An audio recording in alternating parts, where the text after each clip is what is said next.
What is up, ladies and gentlemen? It is your friendly neighborhood Cjthecheesedj here, and we're back with another top 5 video. And today we're discussing the top 5 most annoying dinos in Ark to tame. So you can already see here, one of them is frozen in space and time. He currently can't move, which is slightly unfortunate for him.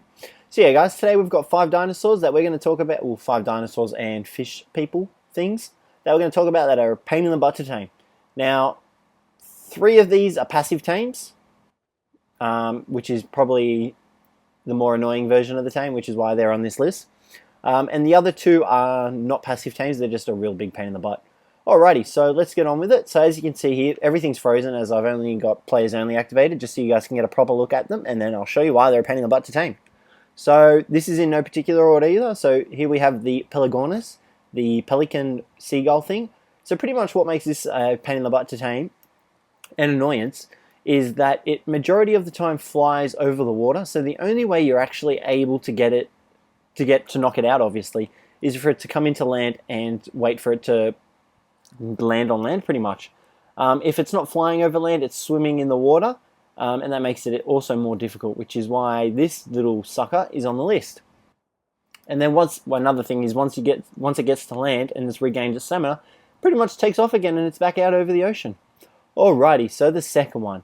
This is one of the newer dinos that have just been released into Ark, the gigantic squid, otherwise known as the Cjthecheesedj. I still have trouble pronouncing that.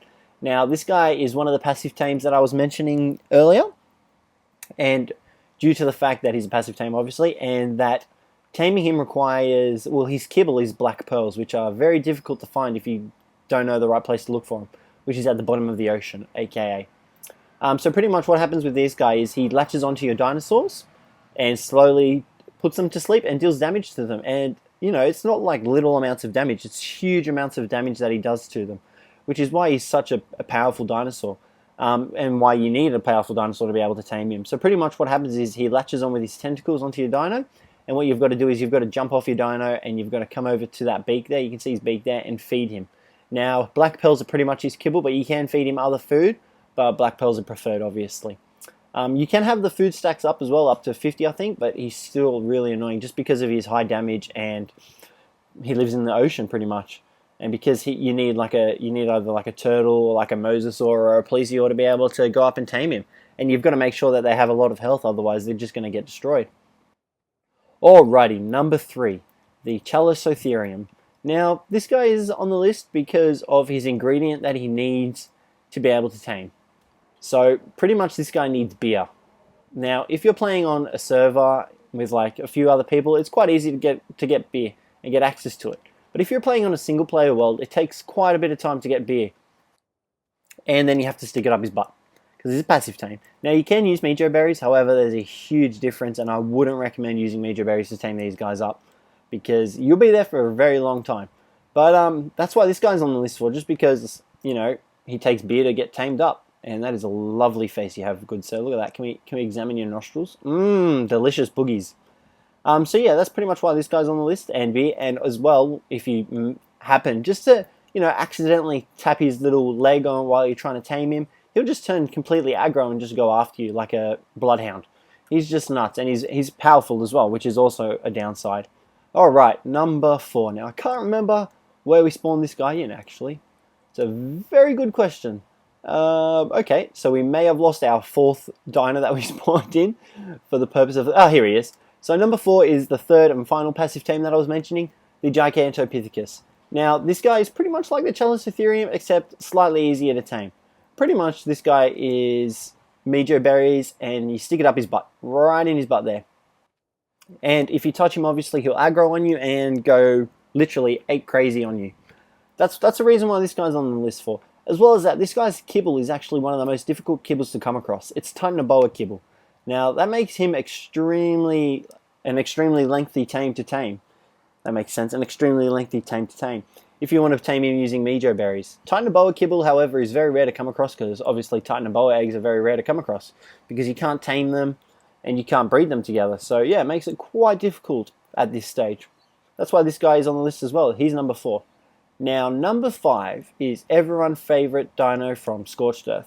Probably the second favorite dino, actually. I'm going to say second favorite. Now I've managed to spawn him in here on the island, and as you can see, he's right here. Right here. It's okay, that's a tree. So pretty much number 5 is the rock elemental. That's him there. Now, he's only available in Scorched Earth unless you've transferred them over from Scorched Earth onto the island map. And we'll get him to activate in a moment. We'll just quickly punch in this command so he comes to life. And hopefully we don't die because we don't have any commands to protect us on. Alrighty, there we go. And command is active. There we go. Alrighty, so now everything's just going to go boop, boop, boop. So you can see the Pelagonus has already taken off. The Cjthecheesedj is coming towards us. Now, we'll let them do their own thing first. We're going to come up to the rock elemental. I hope this is... Yeah, there he is. Alright, so the reason this guy is on the list is because... Oh, he's throwing a boulder. Is because to be able to tame him, you have to shoot him with a cannon, a rocket launcher, or any kind of catapult turret. And you have to make sure you hit him in the head, which is the next big thing, which makes it a pain in the butt. Now, I've recently tried taming one of these guys up in my Scorched Earth playthrough. If you guys haven't checked that out, don't forget to check it out. But he's a pain in the butt. I have managed to kill 2 of them without taming anything. So it's very frustrating and hard to tame these guys. That's why this guy is on the list as number... Oh, that was close. As number 5. Just because of how difficult he is to tame. Now, if you're doing this solo, he's also very difficult to tame. Well, okay, we're going to take off here. But if you've got a group or party, he's kind of easier to tame, but still difficult to tame. And as you can see, he just hurls boulders at you, and they can deal a lot of damage. Now, the only good thing about this guy is that he gets clipped on quite a few things in Scorched Earth. The island, not so much, as you can see. He's just managing to walk through everything. But yeah, he's quite difficult to be able to knock out. That's why this guy's number 5. Alright, so we've got him going. Now, I'll show you the Gigantopithecus. So if we come up, touch him, you can see he's losing it. He's gone nuts. So we're going to get back on our bird quickly. Okay. Same as the Cjthecheesedj. We're just managing to make every single dino mad at us right now. So if we come up to him behind him and we just, you know, slightly little love tap on him, he's just going to lose his crap too. So you can see that we've got everything on us. So that's why these passive tame guys are a pain in the butt. Now, we're not going to test out the Cjthecheesedj because we're not going in that water to get killed. But he's currently stuck there because it's too shallow for him anyway. So yeah, guys, that'll be it for today. This is the top 5 most annoying dinos to tame. Alrighty, guys, hopefully you guys enjoyed this. If you did, don't forget to leave a like and subscribe for more vids, guys. Alright, thanks for watching, and I'll catch you